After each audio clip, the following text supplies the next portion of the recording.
Well, good morning, good afternoon, or good evening, ladies and gentlemen. Welcome or welcome back to these Tectonic Conversations on this fine January 29th, Wednesday. My name is Dalibor Petrovic, and I'm the founder of the Summit Leadership Alliance and the host of these Tectonic Conversations, where we are bringing to you guests and topics that should be of interest, timely, relevant, useful, usable stuff to those who are interested in technology leadership, technology management, and enterprise technology in general. And today, I have a very, very special guest on a superbly important topic for technology leaders. I am absolutely thrilled to actually welcome back Marina Byezhanova, the founder and CEO of a brand of the leader. And Marina, first of all, thank you so much for finding time to be with us today. I really appreciate that. Thank you for having me. I'm always excited to be in your presence and chatting with you. You are super kind.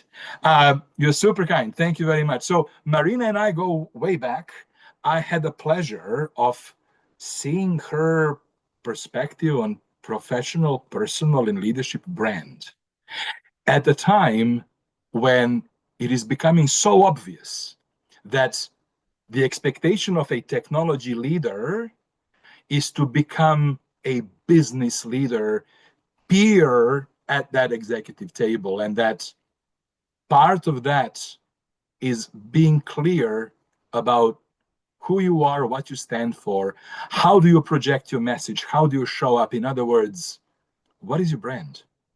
So when I heard Marina's story and when I heard Marina's perspective and framework, I thought this has to be, there has to be a platform to loudly call this out.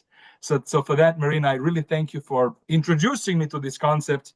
I cannot wait for the audiences here to hear your story. And with that, Marina, I'll pass the baton over to you.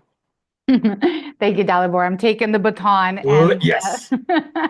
let's kick it off. It's an absolute pleasure always to be, as I said, in your presence and also speaking to the groups that you lead and that you inspire really on a daily basis. And as you already know, but I will share with our audience, the first time that Dalibor invited me to speak to a group of tech executives, I felt really intimidated. I felt maybe my version of some kind of a, not imposter syndrome, but maybe a potential lack of fit. You see, I do have the pleasure and the honor of speaking to audiences across the globe. I travel the world. I talk about personal branding, but personal branding for leaders, and so leadership branding. But typically, for years, my audiences consisted of really predominantly CEOs, founder CEOs, sometimes executives, but they would be executives more in marketing and sales. So when I was invited to speak to a group of tech executives, I felt, how is there going to be a fit? Are they going to feel that this is just completely, a fluffy topic, irrelevant to them? How is this going to be received? And it was received in an incredibly positive way. We formed a partnership, and I've given many of those talks to tech executives, thanks to you, Dalibor, over the ensuing couple of years. But the topic of leadership branding, before I jump into my slides and the framework and dissect it, I have to address the elephant in the room. And the elephant in the room is that most people, many people, let's say not, maybe not most anymore, but many people, look at the topic of personal branding and leadership branding with a lot of skepticism.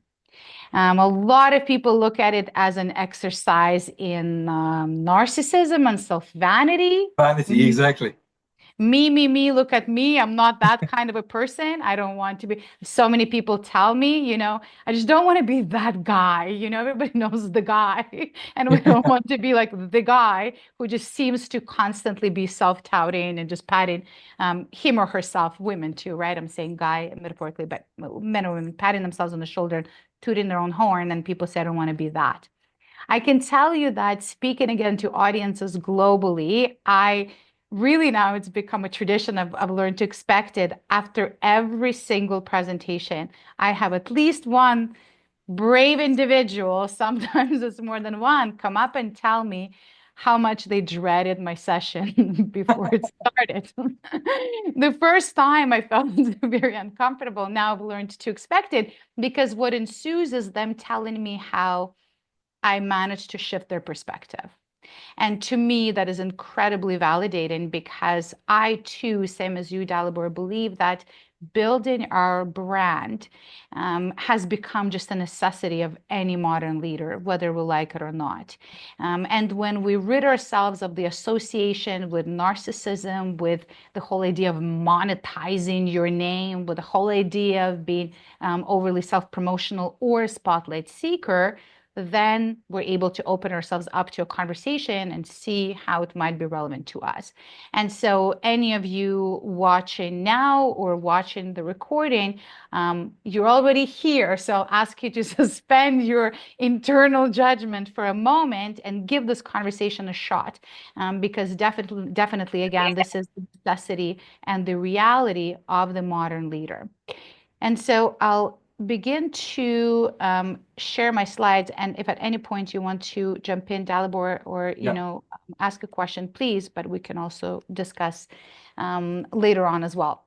Yeah. So on that note, those who are listening live, you have an opportunity to submit any questions or comments. So please use the Q&A function of this screen. And for those who are actually watching the recording, please feel free to do the same. Put a comment on YouTube or contact us through LinkedIn. So there are ways to engage.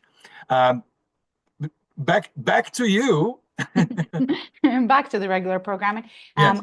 I respond to every single message on LinkedIn, and I get a lot of messages, but I always respond to me. That's part of building human connection and relationships. So yes, absolutely.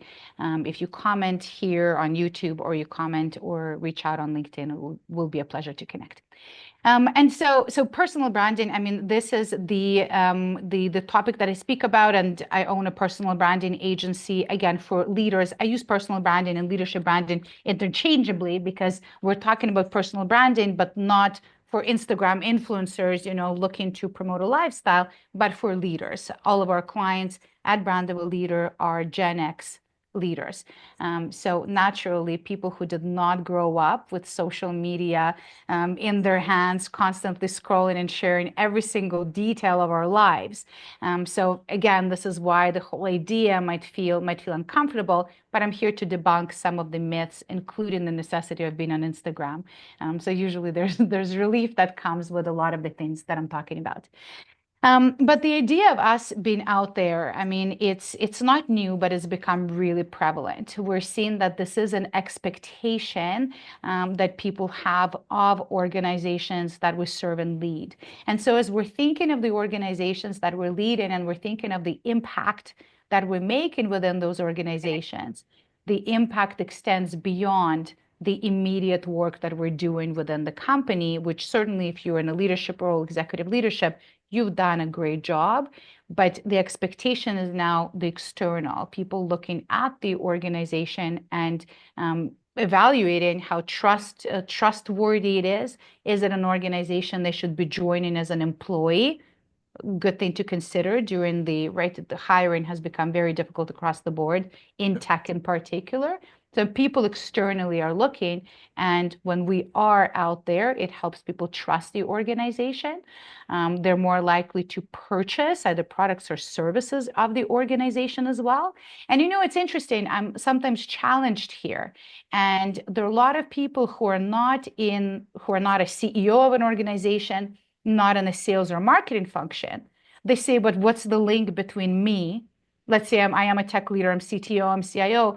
Why would somebody want to engage with the organization or purchase from it if I'm the one on social media sharing my thought leadership? And the answer is you are even more impactful than the CEO, head of HR, head of sales, or head of marketing. They're expected to be more, really expected to have that presence. And so there might be that questioning of, well, how legitimate, the legitimacy of their message. You are not yet in your role, and so it really feels even more genuine when you are sharing your perspective and expertise. What a wonderful, actually, observation, and very true. As you were describing it, like I was emotionally following you. And I completely understand the emotion you described, and I agree with it. Mm-hmm. And Yeah, adding to that, think about it also from the standpoint of a lot of us say, well, there's already so much noise. And by the way, right now we're talking about social media, but social media is not the end all be all. Personal brand is not about social media. We're just yeah, discussing one of the platforms. But a lot of people will say, well, there's so much noise on LinkedIn already, for example. How am I going to cut through the noise? Again, as a tech executive, you're in a privileged position. There's not a whole ton of people like you sharing their thought leadership and insights, much easier for you to position yourself as a thought leader when in your space there's a lot less, let's call it noise. Interestingly, and this is beyond serving the organization, which of course as leaders we want to serve our organizations from the external standpoint, but also internally. This is the expectation. We might have not grown up with social media or, the devices in our hands at all times, but our employees, that is their reality. Our employees also are very comfortable with the idea of people sharing, of knowing what people stand for, who they are beyond their titles. And so we're seeing that more and more people expect their CEOs to be vocal on societal issues, but it all starts with the expectation of CEO, and then it starts trickling down. People want to know, well, what are the core values of this person that I'm person. Yeah, working for? yeah, exactly.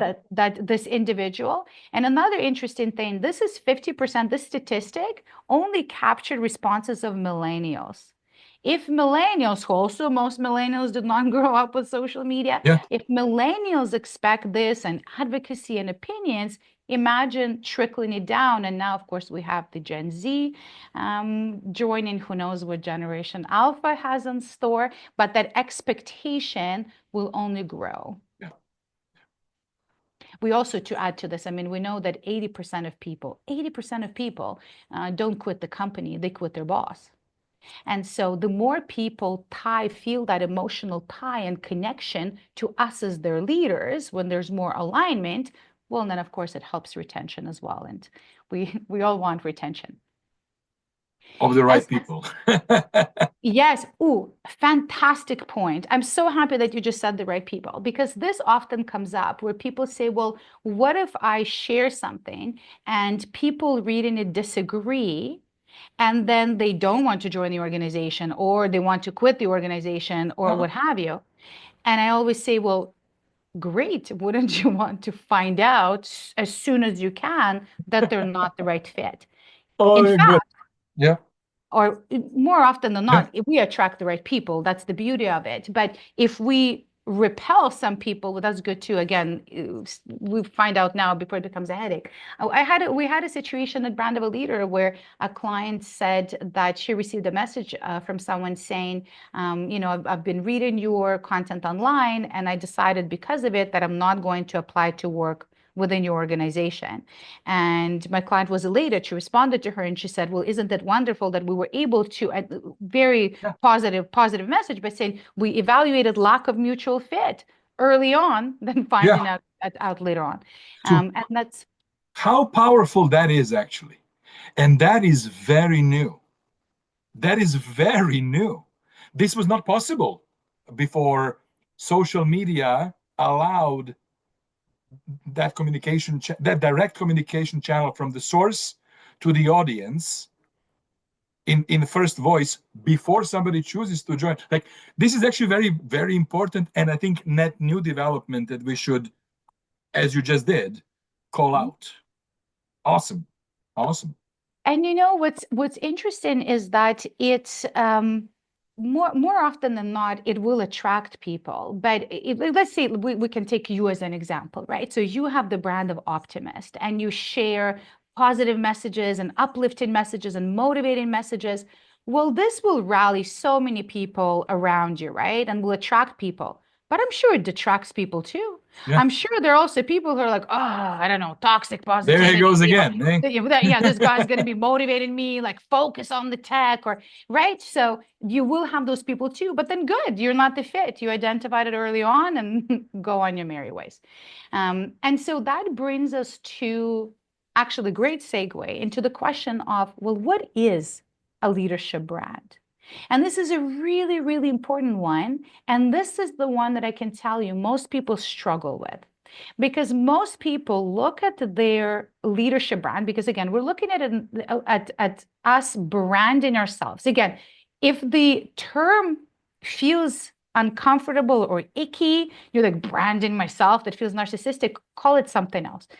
Putting yourself out there, just call it something else. But if as you go through the process of branding yourself for the purposes of your career management, your legacy creation, just building that path of yours, the mistake that most people make is tying their brand exclusively and entirely to what they do. What an important message. We should repeat this. Your brand is not what you do, right? It's who you are. It's who you are. It's who you are. I love It's it. who you are. And I can tell you, and so see, again, you're a great example. I'll give other examples later on as well, but you built your brand around the concept of being an optimist. Well, people can say, well, what does that have to do with, what it is that you do? What does that have to do with tech? What does it have to do with this? What does that have to do with airlines? It's an expression of who you are that attracts people or repels people. And then, of course, underneath, you will build your messaging points that will connect to what you do.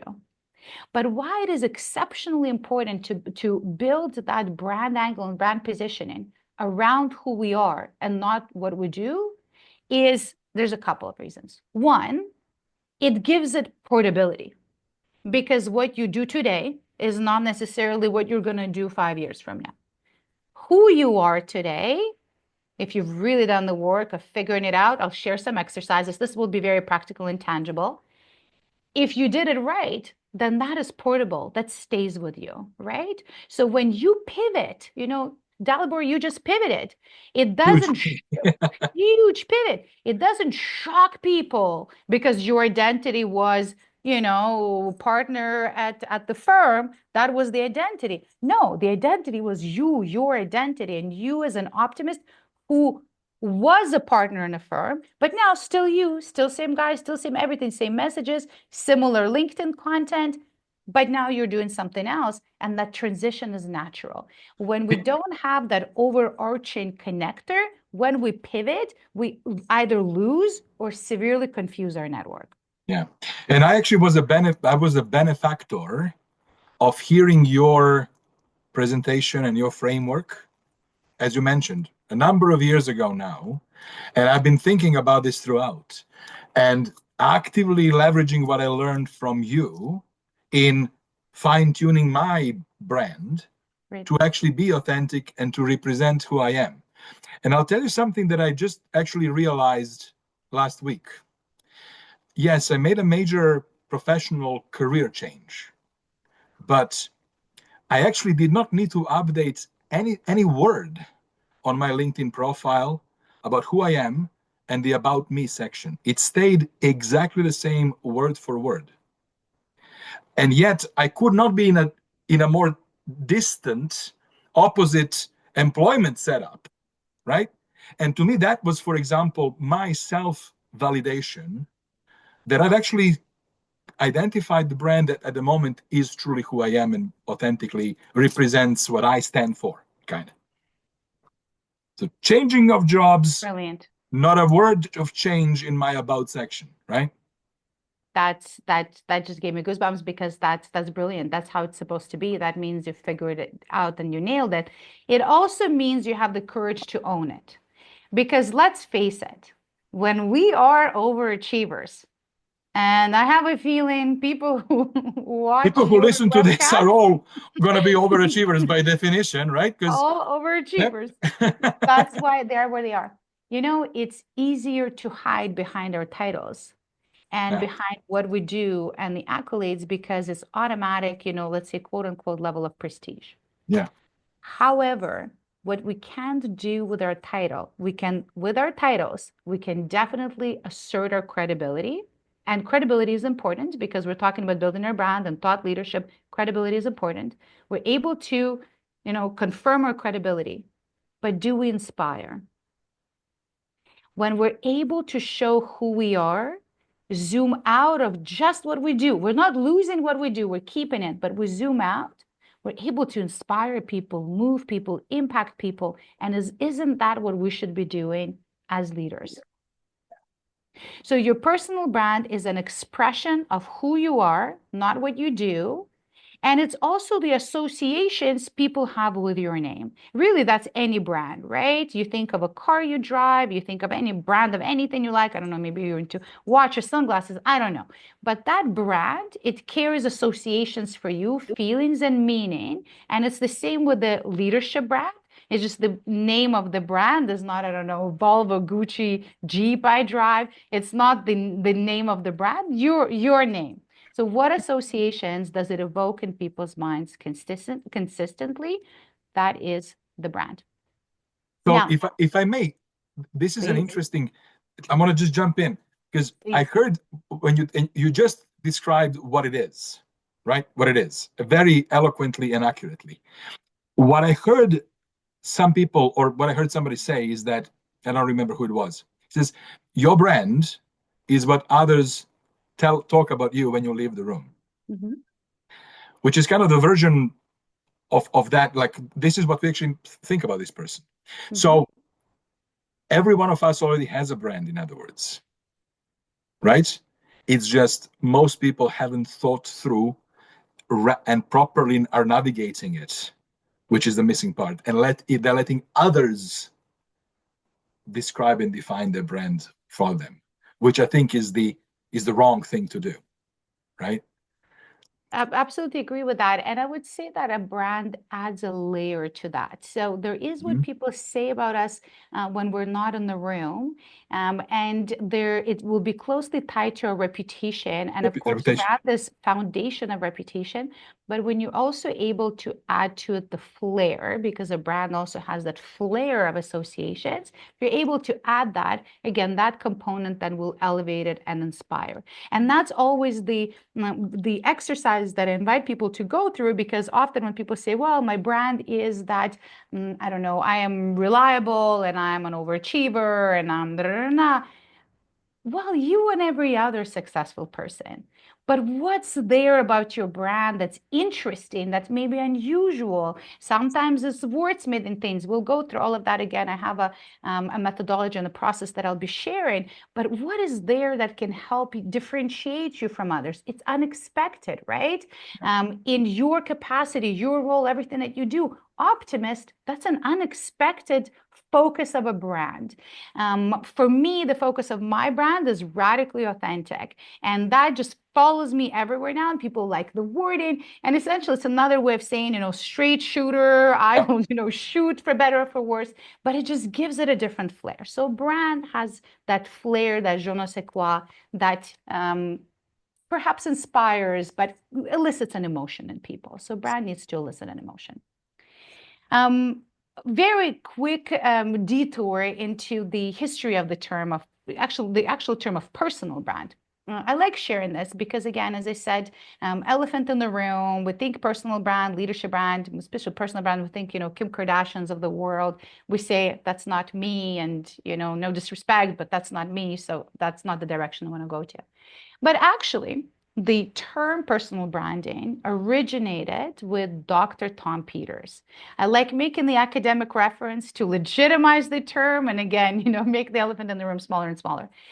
Dr. Tom Peters, Stanford University professor, has written a multitude of so many books on such concepts as leadership, business excellence. This is one of his very famous quotes. What most people don't know, though, is that it was Dr. Peters who in 1997 Okay, we're predating social media for sure. We're pretty much predating the internet, or at least most of the world. I Yep. lived in Ukraine at the time. He is the one that coined the concept of personal branding in '97. He wrote his first piece of work on the topic was in Fast Company. He wrote an article called "The Brand Called You." He's since then done other work on the topic as well, talking about this idea of becoming CEO of Me Inc. and really talking specifically about people in the corporate world becoming, their own corporation, and how do you manage that. The article is "The Brand Called You." It's still Googleable in case you want to look it up. '97. I just think that that's fascinating. Since then, of course, the trend has grown, and we're seeing more and more people talking about it, investing their time and resources into managing their personal brands. And when you think about why, I gave you some of the statistics and so some of the insight as to why people are doing this, but really it can all be bucketed into three main reasons. And this is an important one. This is one where if you sit down and reflect, before deciding whether you are ready to, create your, define your brand so that internally within your organization it's clear, or you're ready to package it and put yourself out there more, the first question to ask us with anything we do in life is why? Why would you build your leadership brand? There are three reasons we identified. We conducted a study at Brand of a Leader. We defined these three main reasons. People, leaders invest in building their brand for the purposes of visibility, portability, and having a platform. Visibility is a great one. And one of the talks that I did in our work together with you, Dalibor, was for executive women in tech, if you remember, across Canada. Yes. And one of the things I mentioned to them was very resonant. I'm not saying this is not resonant to men. I would say this is often very resonant for women and then resonant for men as well. But the resonance is that I think all of us have found ourselves in the situation where the promotion goes to someone else who seems less qualified. The cool project goes to someone else who seems less qualified. You're going to an industry event and there are people on the panel and you go like, what? I am so much more qualified to be here. Why wasn't I invited, right? All of us. And really the answer is visibility or lack thereof. More often than not, right? Of course, sometimes it's politics and different things. More often than not, though, it's a question of visibility. And the very frustrating life lesson that many of us learn as we go through our career is, especially women, is what I've noticed a lot. We think that if we do a really great job, really great work, the results will speak for themselves and we'll be tapped on the shoulder for the next right thing for us. And it just does not always happen. And so when we build visibility, when people know who we are, right, recognizability of our name, they know, of course, the work that we do and our competency, but also who we are and what we stand for. We're that inspiring, interesting, cool person. Opportunities come our way. Those are opportunities, so not only externally for new jobs, although of course that happens. It's also internal opportunities for internal mobility, sometimes not only vertical, horizontal, right? Sometimes in large organizations that happens more. It can be opportunities to speak at events. It could be opportunities as we become also more advanced in our careers to serve on boards, their mentor, a lot of opportunities. So number one, when you have a brand, when people have a recognizability of your name, you attract opportunity. Number two, we spoke about this one, portability. So since we already spoke about it, we don't have to dive very deep into it. But again, when people know our name, not for what we do, but for who we actually are, and we are more than our jobs and our careers, even when we are, as me, pretty much married to our career, we're still not just that. We're still more than that.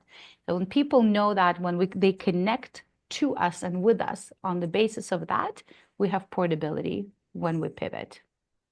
And I want to add to this, if you don't mind, Please. the importance of let's assume the brand is developed and it's authentic, and the person is working to amplify their message on a platform, and through that they get visibility, and that visibility translates into an ever increasing network, Mhm. professional network of influence, network of how far your voice reaches. If you're doing that consistently, at a moment of potential transition, that portability will come to play. Yes. Many people, I think, find themselves in a very awkward situation where they're actually not investing in their brand and consequently not translating that into a network.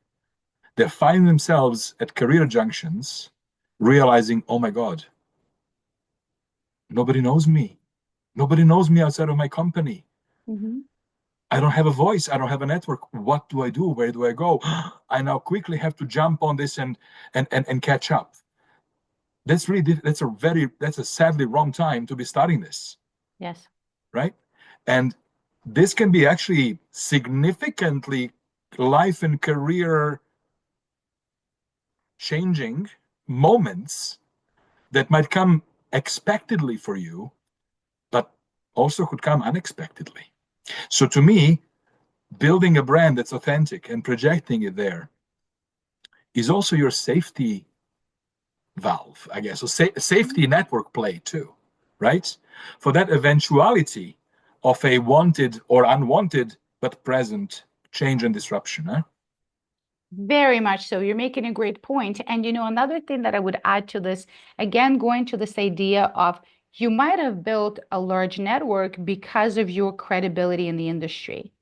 But if it's only created on the back of your expertise and not on your overall Yeah. brand angle, there are two dangers there. One, expertise is becoming obsolete, and in tech in particular, right? And I mean across the board. So if you just, for example, I don't know, you are I don't know, a thought leader in cybersecurity, and you're so known and a huge network. So if ever you needed a new job, somebody would, grab you right away.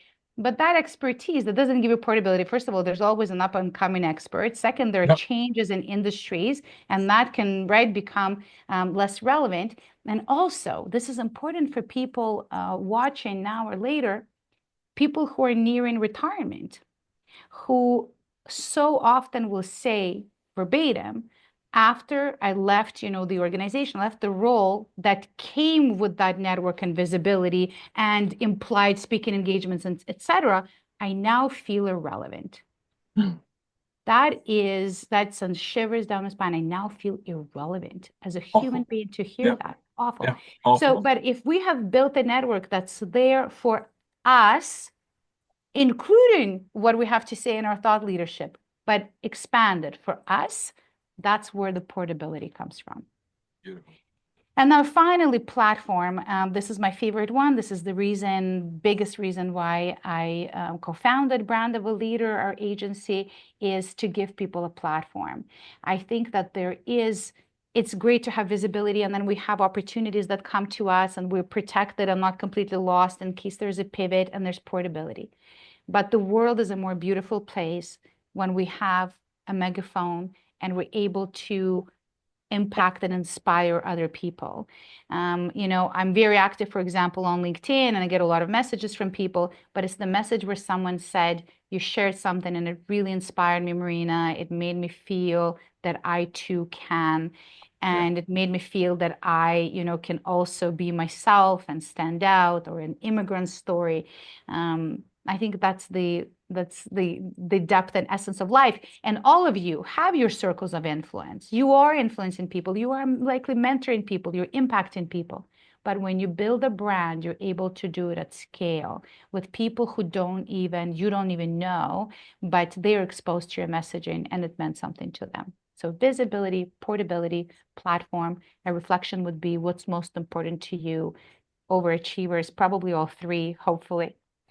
And now the question is, well, okay, so, I hopefully sold you here on the idea of building your leadership brand. The question is how. One of the things that I'm most proud of with our work at Brand of a Leader is we've created something that's more structured, and there's a method versus it just all being very intangible as branding can be. And so when you're building your brand, there really are 5 steps for you to take. And we'll dissect all of them, and I'll give examples, I'll give some exercises too. Number 1, that angle, that radically authentic, that optimist, that angle. The bad news is you can't just Google and take someone else's or ask GPT just for ideas and grab something. It is a process of introspection that allows you to dig things out and then package something and make it really be uniquely yours. I'll be giving some exercises and examples. Number 2, how do you want to be perceived and not perceived by others? I really think that if we do none of this and focus on none of this, well, perception is really important, being intentional with it, with the people, at the very least, people around us.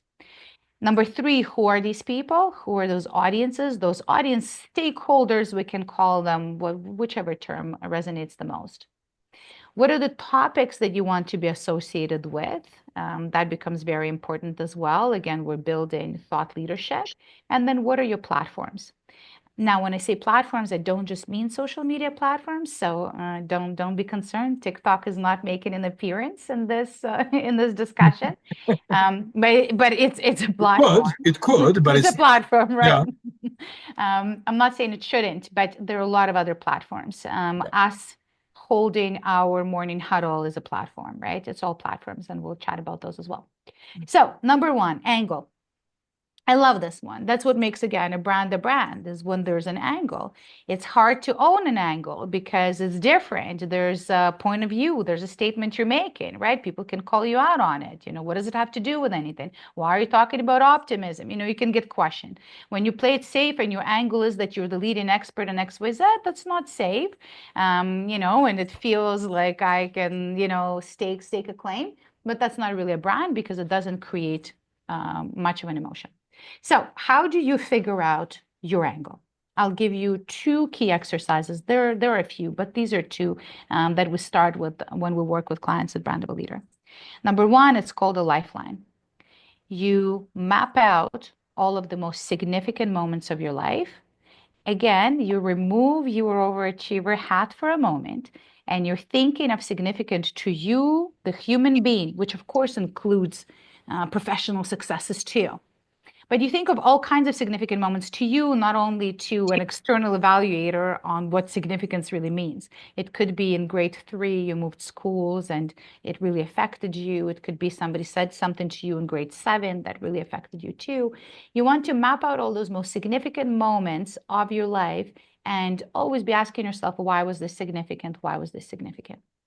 After you do that exercise, and not only highs, lows as well, after you do that exercise, you look for patterns and common denominators, and you develop a list of themes. Once you have a theme, chances are you can turn that into your angle, into your brand angle. I will be giving examples. Quickly, 1 second exercise. I love that. That's the exercise of core values. Most people do it. Most people do it in the wrong way. So a few pointers here. As you think about your core values, you're thinking about those core beliefs that no matter what, that stand true. And in the words of Pat Lencioni, whose work I love, you might be familiar with 5 Dysfunctions of a Team, among other things. He says core values have the ability to inflict pain, meaning they don't just always serve us. So 2 things. When you're thinking about your core values, what are those ingrained core beliefs, your North Star, no matter what you stick to? Number 1, it has to be clear what that means. So it can't just be honesty, integrity, family. The question is what? Family, what? Honesty, what? And then number 2, it has to be no matter what. If you say my core value is honesty, well, okay. If we are meeting somewhere and I'm saying, let's say Dalbor, say mine is honesty. We're meeting somewhere and I say, like, I don't know, do I look really fat in this dress before I take the stage? Say I do. Are you gonna tell me before I take the stage? Because if you are, and there are people, right? Like they're just gonna be honest no matter what. They believe that that's it, then that is your core value. If you're not because you don't want to hurt my feelings, well, that's an operating principle. You're often honest more often than not. So what is yours? And I'll quickly share my story. I don't know, I might have shared this one with you, Dalibor, already. My core value, one of them is censorship is evil. I grew up, it was the Soviet Union. I'm half Jewish, so lots of history there. Censorship is evil. Well, it serves me because I'm outspoken. So censorship is evil. I'll tell you how it is. But where it cost me is that, well, so I'm outspoken. I'm outspoken in different platforms, including LinkedIn, for example. What happens to people when they're overly outspoken is not everyone likes it. When not everyone likes something on social media, what do? They tell you. And I can tell you that on LinkedIn, I've been called all kinds of all kinds of names. I can't even begin to tell you all kinds of names. And when I get that mess, I'm a sensitive person. I'll get an insult of some kind or an assumption about my character as a human being. I'll sit there, it hurts me. I'll stew. I start thinking, what if my team members see it? What if my clients see it? Are they going to think I'm this, and that? But I cannot delete that comment. Cannot delete it because censorship is evil. And when I tell this story, many people are like, well, that's ridiculous. When I hired our marketing manager, she was very concerned. She said, Marina, do we have to do the same on the Brand of a Leader social media pages? And I said, no, it's not the company value. It's my personal value. And so the question is, what is yours? Because for some people, it's that core value that becomes the basis of their angle. And so I'll show you a couple of examples, and I've shaken it up, Dalibor. I chose some you haven't seen, with the exception of one. Sure. So that there's some novelty for you as well. Sonia's example you've seen, but the other two are not from the world of tech, so gives you different idea and perspective. Miss Sonia Dore, one of Brand of a Leader's clients, she came to us looking for help building her leadership brand because she was at an interesting pivot in her career. She lives in the UK now. She's a Canadian. She was a marketing executive for many years, built her entire career in marketing, but always in tech companies. She joined an organization. She was a CMO there, and then there was some internal shuffling, some issues. They had to, oust or move the CEO, who was the founder CEO, aside, and gave her the role of interim CEO. But making it really clear that that role was not going to be permanent, because that's just not a natural transition in tech companies from CMO to CEO. And so, but she started the role and she realized she, A, quite enjoyed it, B, was quite good at it, and so concluded, C, that she really wanted that role permanently. So her goal was to establish her thought leadership and to, build a brand around herself so that she would be seen as someone qualified for the role. So we went through those exact exercises that I just shared with you, the lifeline, the core values, and we observed this interesting pattern because it's all about finding a pattern and then grabbing onto it and creating your angle. We observed this really interesting pattern with Sonia, which was twofold. On the business side, we noticed that all of the companies that she'd worked in, which were all tech companies and some fintech, just different kinds of tech, they all had something to do with automation as what they were offering to the end user. So we thought, wow, that's a really interesting. And by the way, side note, when we presented this to her, she had not realized that because it wasn't automation companies, right? They were like different fields. But that was the common denominator we observed. Another common denominator we observed, interestingly, was that it was really a true reflection of Sonia and all of her core values in her personal life. She was one of these people that automated her life in the most enviable way. Just everything. It was someone who was, I don't know, her fridge was automated with like what food, what, placing an order, when I don't know, eggs are missing, or the whole thing. She had somebody picking up, doing the laundry, folding the laundry, bringing it back. Like there's so many things around it. And so we thought, well, that's really interesting. Maybe there's a point of view and an angle we can play with all of that information in hand. And so the one thing that we questioned was, automation can have bad reputation because often people will see, automation, because we hear that with AI a lot now too, right? It's, Yeah. people's, livelihoods and jobs are not good. We presented that contrarian point of view, or more rather a common point of view, to Sonia, and she said, no, it's the absolute opposite. The reason that, I love working for companies that create automation type of software is that it frees up time for human connection and human creativity and just what humans are really good at versus doing repetitive things. She said, it's the same in my life. It's not that I can't do those things, but because I've automated those things, I spend so much more time with my husband, with my daughter, which, busy executive time's of the essence. And so for her, we developed her brand around this idea that to automate is human. On the thought leadership side, the angle was that she was an automation economy thought leader, automation economy expert. Fast forward really quickly, she got a ton of accolades, CEO of the year, leader of the year, got that permanent Got job. Got the job. And so it worked because, again, it gave a point of view and something interesting, not just constantly talking about the organization and what it does, gave an interesting point of view. Quickly give you another example, Mr. David Miller, interesting pivot he went through. He sold his business for a lot of money and became a business coach. And so the idea was, how to position himself, again, developing a brand that's interesting and compelling. Same thing. We went through the lifeline exercise, core beliefs. We also do linguistic analysis with our clients to see what words they say most frequently and then pick up on that. And the really interesting dichotomy we observed about Dave is that he's really one of those, I would say, right brain, left brain types of people, because he's a business coach, he's all about processes, systems, methodologies to follow. On the other hand, he has this really beautiful, he may not like me saying it that way, but kind of like woo side, he's about, the universe aligning and, just it's all part of the, the magic and all of those, two, really one would say contrasting things. And so for him, we developed this angle of alchemy of scale, making him an alchemist of scale. Alchemy grabs onto the magic. Scale is the growth, and then the methods and magic. It's really funny. He actually ended up using this as the name of the business. We always say, the brand is who you are, not what you do. But he went the other way around. He made the business brand about who he is as well, which was a really interesting turn of events. Awesome. This is wonderful. This is a great example, actually. And what a wonderful angle to have, right? And sounds like very authentic. Alchemy of scale. Beautiful.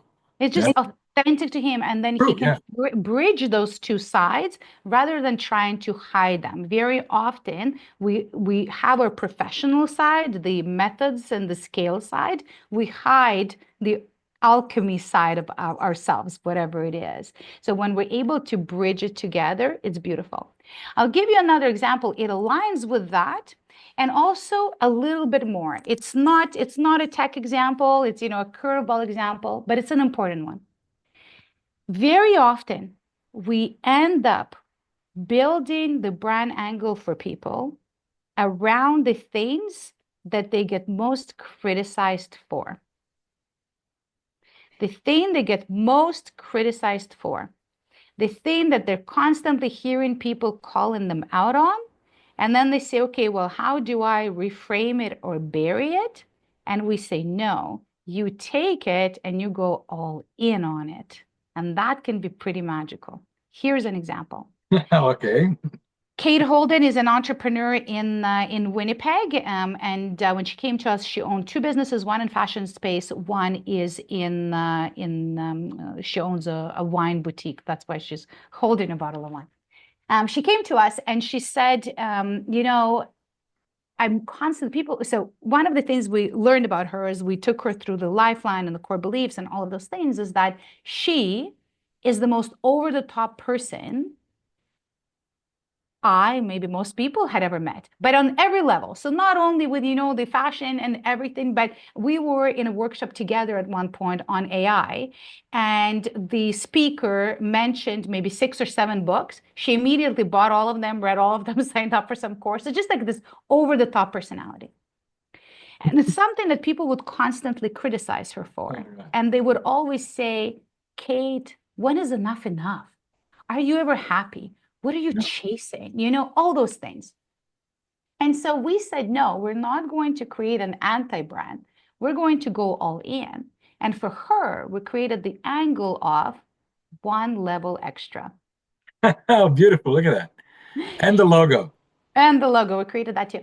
The only thing she critiqued or asked us to add was more glitter, which was on brand. What's really interesting is, this was the catch and fun, and then all of a sudden we saw that people started creating content with, I don't know, posting a picture with Kate and doing hashtag one level extra. Then started using it in sentences. When are you going to organize the next one level extra event? It became really interesting. But what's deeper than that is what Kate said to us is that it was really a pivotal moment in her own life's journey. She said, all of a sudden, I stopped apologizing or explaining myself. I put that forward, set the bar. Now people are expecting it and even more of it. Instead of her having, she was able to stop being apologetic about who she really is. So a curveball example, but food for thought for people who, for many of us, there is a side of us that we hide or are criticized for. It could be, not always, depends on what that skeleton in the closet is, but it could be that angle that's the most compelling. I'm so glad that you picked an example like that. So thank you for that. That's really good. That's good. really I was a bit nervous. No, it's very good. You might find this a bit frivolous. Good. Yeah, in other words, the message here really is lean into who you really are. Yes. Be who you are. Yes. And I think that if people are listening and thinking, because we had this question come up last time that you and I spoke, when you think about leadership brand, do you build a different brand for your personal life? And is it a different brand for your work life? I will let you answer that. Yeah. What a great question. It comes up all the time. So the thing is, no, so absolutely not. You have to find that common denominator that connects it. What you can choose to do is share different sides of your life on different platforms. But there needs to be a connection. I'll give a super quick example because I know we're coming to the top of the time. But it's a great example for that. We had a client come to us. He is a senior level executive in a really huge, big corporation. And then he had this secret life side to him. He's an adrenaline junkie. Like, this is one of these guys who's jumped out of everything, climbed everything, dove under everything.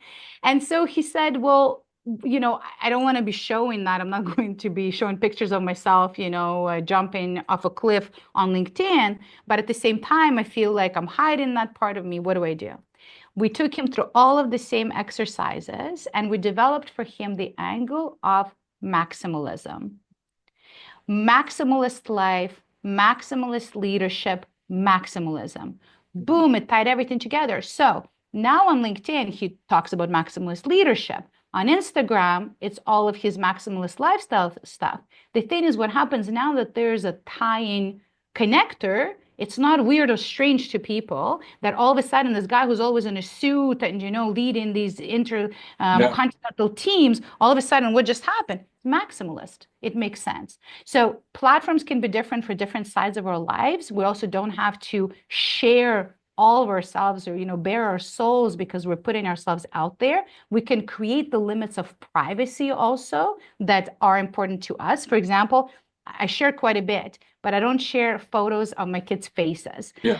If you go on my Instagram, there's always the back of their heads. My kids already know. I take out my camera, they turn around. Those are my boundaries. You create your own, but you have to still share who you are, not only what you do within the constraints of privacy. That makes sense. Step number 2, the steps we can go faster because those are more tactical. The first one is more complex.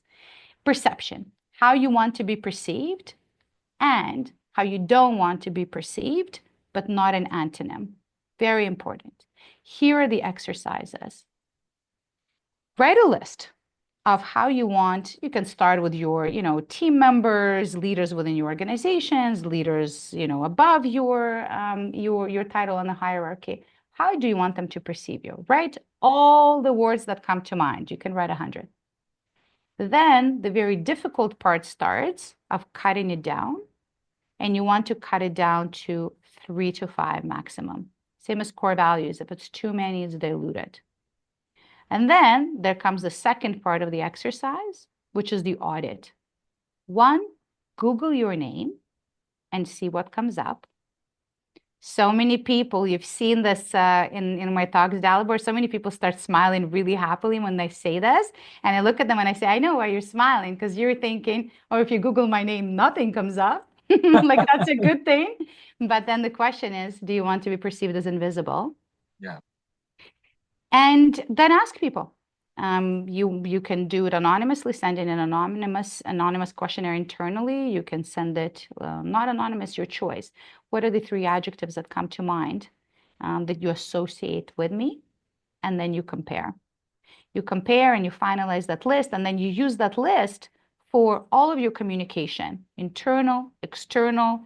That becomes your quality control list. When you're creating your internal speech, morning address, how you're going to speak to the team during the huddle. Am I on brand? Am I not on brand? Offline audit, online audit. Awesome. Invisible is not the answer.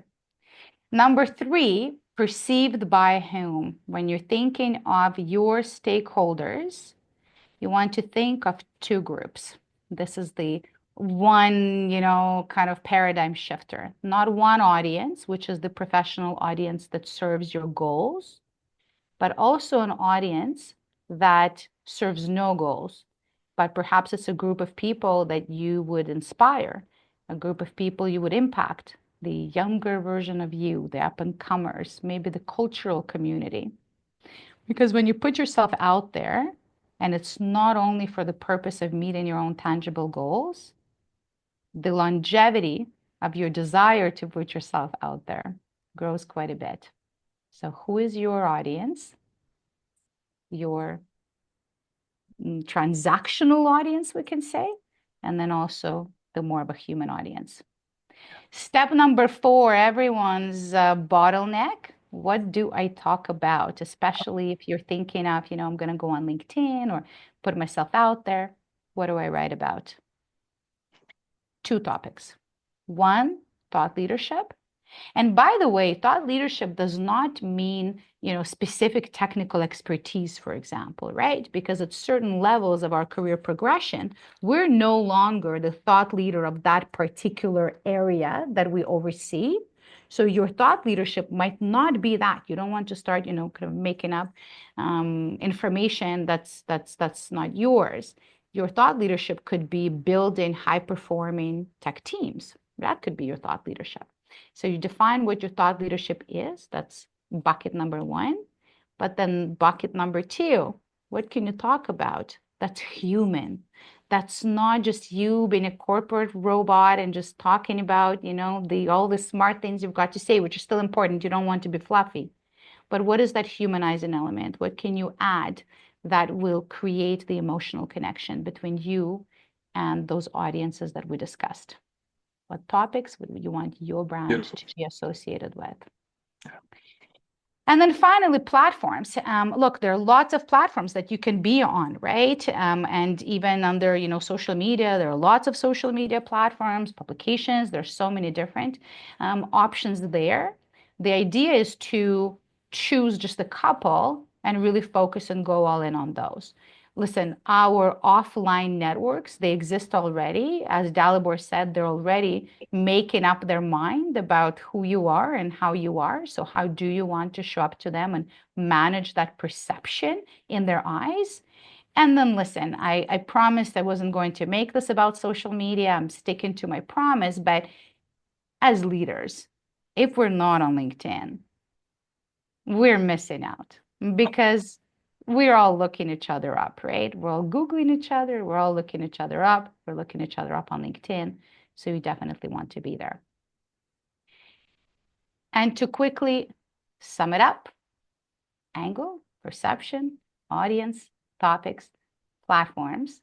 The biggest mistake I see people make all the time when they have tried to put themselves out there and build their brand is to follow this in the exact opposite order. Okay, fine, I'll go on LinkedIn. My HR wants me to go on LinkedIn. My mentor said I should be on LinkedIn. I don't know, my career advisor, executive coach. I'm going to go on LinkedIn, linkedin.com platform. Okay, I'm here. What should I post about? Should I post about my team, a new project, a client win, a certification? What should I post about? Key topics. Who's going to read this? Mhm. Is my team going to see this? Is my mom going to see this? My friends going to see this? My boss.